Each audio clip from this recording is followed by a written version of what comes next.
اعوذ باللہ من الشیطان الرجیم بسم اللہ الرحمن الرحیم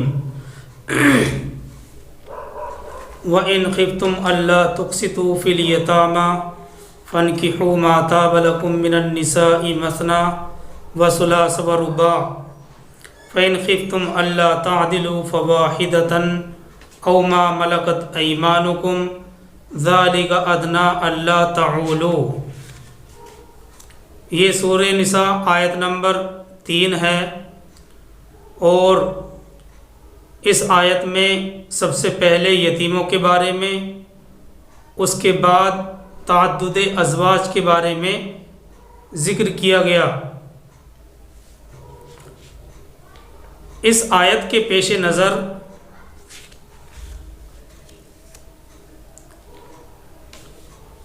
ایک سے زائد نکاح کرنے کی اجازت معلوم ہوئی تھی۔ اب یہاں پر ایک مسئلہ اور یہ رہ جاتا ہے کہ سرکار دو عالم صلی اللہ علیہ وسلم کے لیے تعدد ازواج یعنی ایک سے زائد بیویوں، تعدد ازواج کا رہ جاتا ہے۔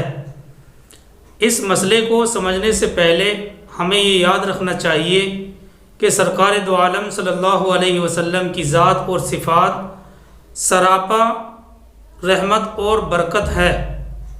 تبلیغ کے احکام اور لوگوں کا تزکیہ اور ساری دنیا میں قرآن کے احکام اور قانون کو پھیلانا سرکار دو عالم صلی اللہ علیہ وسلم کے دنیا میں آنے کا سب سے بڑا مقصد تھا۔ سرکار دو عالم صلی اللہ علیہ وسلم کی ذات اور صفات سراپا ہدایت اور رحمت ہے۔ تبلیغ کے احکام اور لوگوں کا تزکیہ اور ساری دنیا میں قرآن کے احکام اور قانون کو پھیلانا سرکار دو عالم صلی اللہ علیہ وسلم کے دنیا میں آنے کا سب سے بڑا مقصد تھا۔ یہی وجہ ہے کہ آپ نے قرآن کی تعلیمات کو قولاً اور عملاً دنیا میں پھیلا دیا، یعنی سرکار دو عالم صلی اللہ علیہ وسلم بتاتے بھی تھے اور کرتے بھی تھے۔ اور کیونکہ یہ بات حقیقت ہے کہ زندگی کا کوئی حصہ ایسا نہیں ہے جس میں نبی کی رہبری کی ضرورت نہ پڑتی ہو۔ نماز با جماعت سے لے کر بیویوں کے تعلقات تک، اور پھر آل و اولاد کی پرورش، یہاں تک کہ پخانہ پیشاب اور طہارت کے لیے بھی سرکار دو عالم صلی اللہ علیہ وسلم کی قولی اور فعلی ہدایات سے حدیثوں کی کتابیں بھری پڑی ہیں، حدیثوں کی کتابیں بھری ہوئی ہیں۔ زندگی کا کوئی حصہ ایسا نہیں ہے جس میں نبی کی رہبری کی ضرورت نہ پڑتی ہو۔ یہی وجہ ہے کہ نماز با جماعت سے لے کر بیویوں کے ساتھ تعلقات تک، اور پھر آل و اولاد کی پرورش، یہاں تک کہ پخانہ پیشاب اور طہارت کے لیے سرکار دو عالم صلی اللہ علیہ وسلم کی قولی اور فعلی ہدایات سے حدیث کی کتابیں بھری ہوئی ہیں۔ جیسے مثال کے طور پر دن میں گھر کے اندر کیا کام کیا، بیویوں کے ساتھ کیسے میل جول رکھا، اور گھر میں آ کر پوچھنے والی خواتین کو کیا کا جواب دیا۔ جو مسائل پوچھنے کے لیے خواتین آیا کرتی تھیں، گھر میں آ کر مسائل پوچھنے والی خواتین کو کیا کیا جواب دیا۔ اس طرح کے سینکڑوں مسائل ہیں جن سے ازواج مطہرات کے ذریعے ہی امت کو رہنمائی ملی ہے۔ جی ہاں، تعلیم اور تبلیغ کی دینی ضرورت کے پیش نظر، تعلیم اور تبلیغ کی دینی ضرورت کے پیش نظر سرکار دو عالم صلی اللہ علیہ وسلم کے لیے بیویوں کی کثرت ایک ضروری امر تھا، ایک ضروری حکم تھا۔ اس جگہ پر ان باتوں کا نبی سے متعلق اس لیے ذکر کیا جاتا ہے کہ بہت سے لوگ نبی کی گھریلو زندگی پر سوال اٹھاتے ہیں۔ ہمیں اس سے اللہ کی پناہ مانگنی چاہیے۔ یہ بات ہم پوری ذمہ داری سے کہہ رہے ہیں کہ صرف حضرت عائشہ رضی اللہ تعالی عنہا سے احکام اور مسائل، اخلاق اور آداب اور نبی کی زندگی سے متعلق 2210 حدیثیں مروی ہیں جو حدیث کی کتابوں میں الحمدللہ پائی جاتی ہیں۔ احکام، مسائل، اخلاق، آداب اور نبی کی زندگی سے متعلق 2210 حدیثیں مروی ہیں جو حدیث کی کتابوں میں صراحت کے ساتھ پائی جاتی ہیں۔ اور اسی طرح سے حضرت ام سلمہ رضی اللہ تعالی عنہا کی حدیثوں کی تعداد 378 تک پہنچتی ہے، 378 تک ملتی ہے۔ علامہ ابن قیم نے اعلام الموقعین صفحہ نمبر 9 جلد نمبر 1 میں تحریر کیا ہے کہ اگر حضرت ام سلمہ رضی اللہ تعالی عنہا کے فتاوے جمع کیے جائیں جو انہوں نے حضور صلی اللہ علیہ وسلم کی وفات کے بعد دیے ہیں تو ایک مکمل کتاب بن سکتی ہے۔ تو یہ حال ہے حضرت ام سلمہ رضی اللہ تعالی عنہا کا۔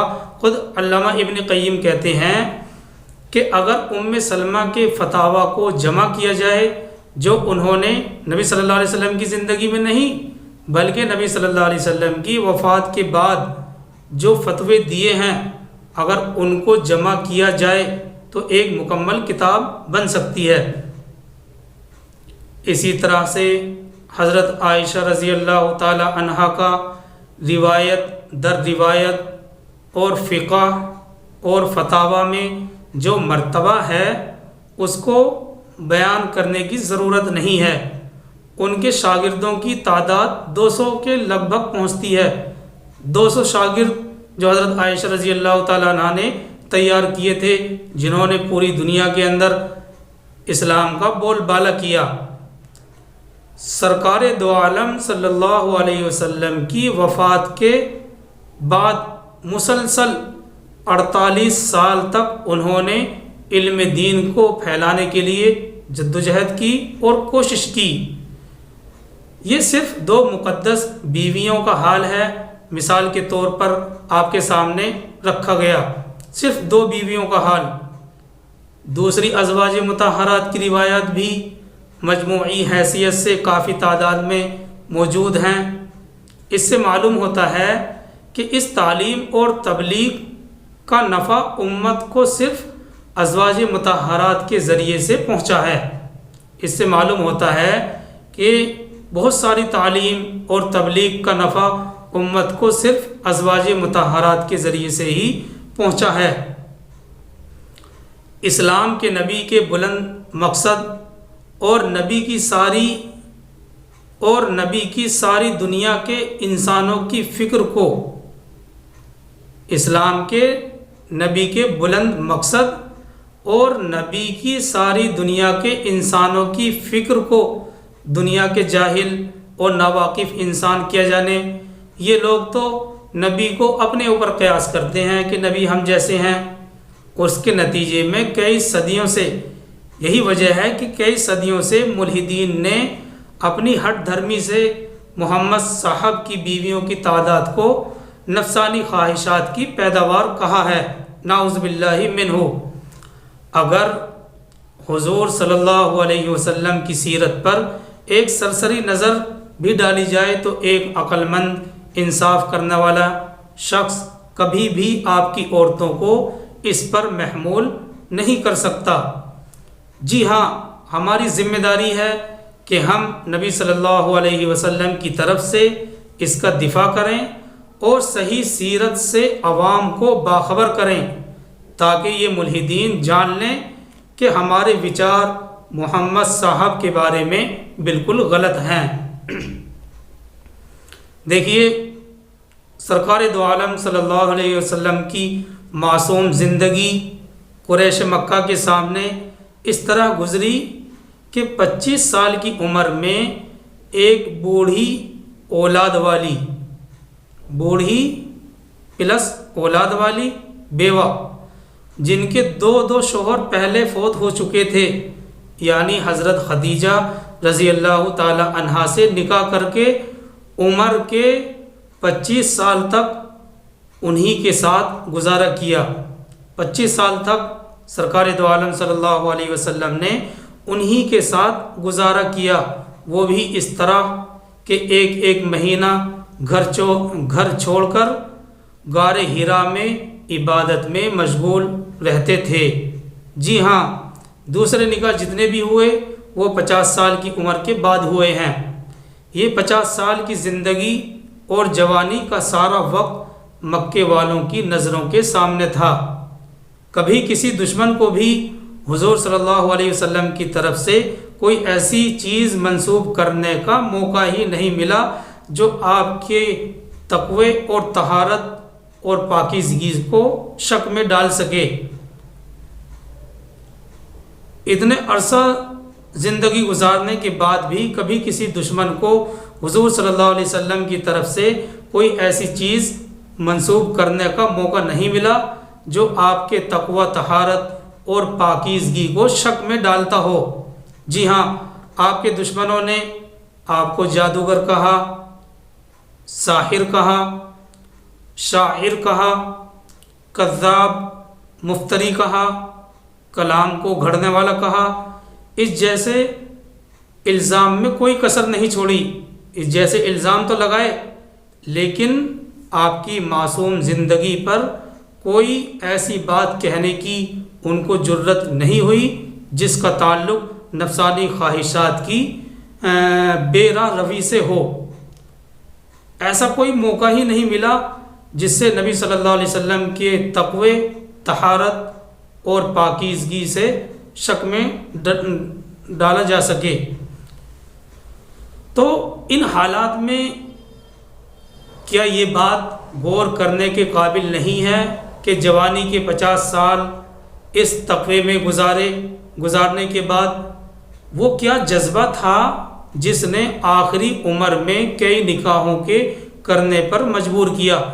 اگر دل میں ذرا سا بھی انصاف ہو تو ان نکاحوں کی وجہ اس کے علاوہ کچھ نہیں بیان کی جا سکتی جس کا ابھی ذکر کیا گیا ہے، یعنی امت کو ایسی بہت ساری چیزیں جو معلوم نہیں ہو سکتی تھیں، الحمدللہ انہی ازواج مطہرات کے ذریعے سے معلوم ہوئی ہیں۔ حضرت عائشہ رضی اللہ تعالی عنہا تو فقہ میں بڑی مہارت رکھتی تھیں اور احادیث کو جمع کرنے کا ان کا اپنا شوق تھا۔ 200 شاگرد انہوں نے بنائے، انہوں نے پیدا کیے، اور نبی صلی اللہ علیہ وسلم کی وفات کے بعد تک 48 سال تک مسلسل دین کے لیے جد و جہد کرتی رہیں، دین پھیلانے کے لیے کوشش کرتی رہیں۔ تو اگر ذرا سا بھی ہمارے دل میں انصاف ہے تو اس کی وجہ اس کے علاوہ کچھ نہیں بتائی جا سکتی کہ اس میں بھی ایک حکمت تھی۔ اچھا، ایک چیز اور، ان بیویوں کی کثرت کو بھی سن لیجئے کہ کس طرح سے وجود میں آئی۔ 25 سال کی عمر سے لے کر 50 سال کی عمر تک تنہا حضرت خدیجہ رضی اللہ تعالی عنہا آپ کی بیوی رہیں۔ 25 سال کی عمر سے لے کر 50 سال تک تنہا حضرت خدیجہ رضی اللہ تعالی عنہا آپ کی بیوی رہیں۔ ان کی وفات کے بعد حضرت سودا اور حضرت عائشہ رضی اللہ تعالی عنہما سے نکاح ہوا، مگر حضرت سودا تو آپ کے گھر آ گئی تھیں اور حضرت عائشہ اپنے والد کے ہی گھر پر رہی تھیں کم سنی کی وجہ سے۔ پھر چند سال کے بعد سن 2 ہجری میں مدینہ منورہ میں حضرت عائشہ رضی اللہ تعالی عنہ کی رخصتی عمل میں آئی۔ اس وقت حضور صلی اللہ علیہ وسلم کی عمر 54 سال ہو گئی تھی، یعنی کہ 54 سال ہو گئی تھی، اور 2 بیویاں اس عمر میں آ کر جمع ہوئیں۔ یہاں سے تعدد ازواج کا سلسلہ شروع ہوتا ہے۔ اس کے 1 سال بعد حضرت حفصہ رضی اللہ تعالی عنہا سے نکاح ہوا۔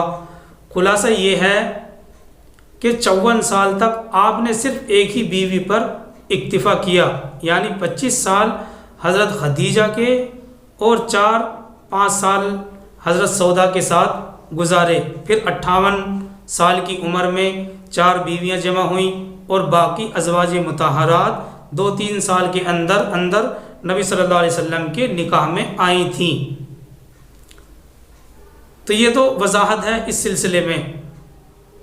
یہ بات خاص طور سے ذکر کرنے کے قابل ہے کہ ان سب بیویوں میں صرف ایک ہی عورت ایسی تھی جن سے سرکار دو عالم صلی اللہ علیہ وسلم نے کنوارے پن میں شادی کی، یعنی ام المومنین حضرت عائشہ صدیقہ رضی اللہ تعالی عنہا۔ ان کے علاوہ سب ازواج مطہرات بیوہ تھیں، جن میں بعض کے تو 2 شوہر پہلے فوت ہو چکے تھے، اور یہ تعداد بھی آخر عمر میں آ کر جمع ہوتی ہے۔ دیکھیے حضرات صحابہ، چاہے مرد ہوں چاہے عورتیں ہوں، حضرات صحابہ اکرام ان میں چاہے مرد ہیں چاہے عورتیں ہیں، ہر وقت سب کے سب آپ پر جان نثار کرتے تھے، جان نثار کرنے کے لیے تیار رہتے تھے۔ اگر آپ چاہتے تو سب کنواری بیویاں جمع کر لیتے، بلکہ ہر ایک کو 2 مہینے کے بعد بدلنے کا بھی موقع تھا، لیکن سرکار دو عالم صلی اللہ علیہ وسلم نے ایسا نہیں کیا۔ اور یہ بات بھی قابل ذکر ہے کہ سرکار دو عالم صلی اللہ علیہ وسلم اللہ کے برحق نبی تھے، اور نبی ہوا و ہوس سے پاک ہوتا ہے۔ نبی سرکار دو عالم صلی اللہ علیہ وسلم اللہ کے برحق نبی تھے، اور ہمارا یہ یقین اور عقیدہ ہے۔ اور نبی ہوا اور ہوس سے پاک ہوتا ہے، وہ جو کچھ کرتا ہے اللہ کی اجازت سے کرتا ہے۔ جب ہم نے محمد صاحب کو نبی مان لیا تو پھر سب اعتراض ختم۔ اگر کوئی شخص آپ کو نبی ہی نہ مانے اور یہ الزام لگائے کہ آپ نے صرف شہوت پرستی کی وجہ سے عورتوں کی کثرت کو جائز قرار دیا تھا، تو وہ شخص اپنے دعوے میں جھوٹا ہے، اس کی بات معتبر نہیں ہے، اس کی بات کا کوئی اعتبار نہیں کیا جا سکتا، کیونکہ قرآن پاک پارہ نمبر 22 کے اندر اللہ تبارک و تعالیٰ کا ارشاد ہے لا یحل لک النساء من بعد۔ اس سے معلوم ہوتا ہے پارہ نمبر 22 کی آیت سے لا یحل لک النساء کہ آپ نے جو کچھ کیا وہ صرف اور صرف اپنے رب کی اجازت سے کیا ہے۔ اور ادھر تعدد ازواج سے جو تعلیمی اور تبلیغی فوائد امت کو حاصل ہوئے ہیں، ان کو اگر ایک ایک کر کے بیان کیا جائے تو دشوار ہی نہیں ہے بلکہ ناممکن ہے، اور ان کو ایک ایک کر کے بیان نہیں کیا جا سکتا۔ صرف ایک فائدہ ہم آپ کے سامنے رکھ رہے ہیں جو امت کو پہنچا ہے، اور وہ بہت بڑا فائدہ ہے، اور کسی مذہب اور کسی دھرم میں اس جیسی تعلیم نہیں ملتی ہے۔ مثال کے طور پر حضرت ام سلمہ رضی اللہ تعالی عنہا کے شوہر حضرت ابو سلمہ، ان کا نام تھا ام سلمہ اور ان کے شوہر کا نام تھا ابو سلمہ۔ جب ان کے شوہر ابو سلمہ کا انتقال ہو گیا تو ان کے انتقال کے بعد سرکار دو عالم صلی اللہ علیہ وسلم نے ان سے نکاح کر لیا تھا۔ وہ اپنے پچھلے شوہر کے بچوں کے ساتھ نبی صلی اللہ علیہ وسلم کے ساتھ آئی تھیں، 2-3 بچے ان کے ساتھ تھے جو کہ پچھلے شوہر سے تھے۔ اسی حالت میں وہ نبی صلی اللہ علیہ وسلم کے گھر پر تشریف لائیں، کیونکہ نبی صلی اللہ علیہ وسلم نے ان سے نکاح کر لیا تھا۔ سرکار دو عالم صلی اللہ علیہ وسلم نے ان کے بچوں کی پرورش کی اور اپنے عمل سے بتلا دیا کہ کتنی محبت سے سوتیلی اولاد کی پرورش کرنی چاہیے۔ ایسی تعلیم مل سکتی ہے، کتنی محبت اور پیار سے سوتیلی اولاد کی پرورش کرنی چاہیے۔ آپ کی بیویوں میں صرف یہی ایک خاتون ہیں جو بچوں کے ساتھ آئی تھیں۔ اگر کوئی بھی بیوی اس طرح نہ آتی تو عملی طور پر سوتیلی اولاد کی پرورش کا کھانا خالی رہ جاتا، اور اس کے لیے کیا تعلیم ہونی چاہیے وہ اسلامی اعتبار سے معلوم نہ رہتی، اور امت کو اس سلسلے میں کوئی ہدایت نہیں ملتی۔ ان کے بیٹے حضرت عمر بن ابی سلمہ، ان کے بیٹے کا نام ہے عمر بن ابی سلمہ، فرماتے ہیں کہ میں نے نبی صلی اللہ علیہ وسلم کی گود میں پرورش کی ہے، میں نبی صلی اللہ علیہ وسلم کی گود میں کھیلا ہوں۔ اور پھر وہ اپنا ایک واقعہ بیان کرتے ہیں، ایک بار ہم کھانا کھا رہے تھے نبی صلی اللہ علیہ وسلم کے ساتھ، تو میں اپنے پیالے میں جگہ جگہ ہاتھ ڈالتا تھا، کبھی ادھر کبھی ادھر۔ آپ صلی اللہ علیہ وسلم نے فرمایا، یہ جملہ بخاری اور مسلم اور مشکات میں ہے، سم اللہ وکل بیمینک وکل مما یلیک، اللہ کا نام لے کر کھاؤ۔ اللہ کے نبی صلی اللہ علیہ وسلم نے بڑے پیار اور محبت سے ان کو فرمایا، اللہ کا نام لے کر کھاؤ، دائنے ہاتھ سے کھاؤ اور اپنے سامنے سے کھاؤ، اپنی طرف سے کھاؤ۔ تو اس نکاح کی وجہ سے معلوم ہوا کہ سوتیلی اولاد کو کتنی پیار اور محبت سے پالنا چاہیے، بھید بھاؤ نہیں رکھنا چاہیے۔ یہ صرف ایک فائدہ ہے جو آپ کے سامنے رکھا گیا ہے۔ اس کے علاوہ جو لوگ سیرت پر غور کرتے ہیں، سیرت پر عبور حاصل کیے ہوئے ہیں، ان کو بہت کچھ حکمتیں آپ کے تعدد ازواج سے مل سکتی ہیں۔ جی ہاں، یہ وضاحت ہم نے ملحدین اور یہود و نصارہ کے دھوکے سے بھرے ہوئے جال کو کاٹنے کے لیے بھی کی ہے، کیونکہ ان کے جال میں بہت سے وہ تعلیم یافتہ بھی پھنس جاتے ہیں جو سیرت نبی اور اسلام کی تاریخ سے بے خبر ہوتے ہیں، ناواقف ہوتے ہیں۔ کیونکہ اس آیت یعنی آیت نمبر 3 میں تعدد ازواج کا یعنی ایک سے زائد بیوی کا تفصیلی بیان ہوا، اس لیے یہاں مناسب تھا کہ ضمنی طور پر اس مسئلے کی بھی وضاحت کر دی جائے۔ اللہ تبارک و تعالی ہم سب کو عمل کرنے کی توفیق عطا فرمائے۔ سبحان اللہ و بحمدہ، سبحانک اللہم و بحمدک، ونشہد ان لا الہ الا انت ونستغفرک ونتوب الیک۔ سبحان ربک رب العزۃ